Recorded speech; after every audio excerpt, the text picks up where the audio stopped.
Pasca gempa yang melanda Filipina Selatan pada Senin lalu, warga mulai kembali ke rumahnya untuk berbenah.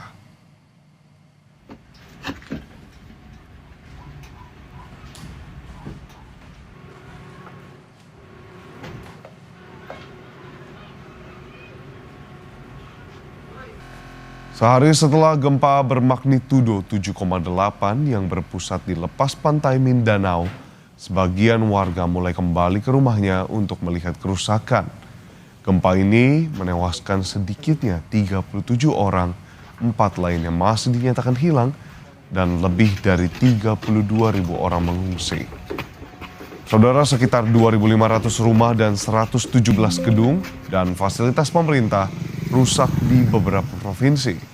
Pemerintah akan melakukan pencarian korban, terutama di puing-puing bangunan yang runtuh.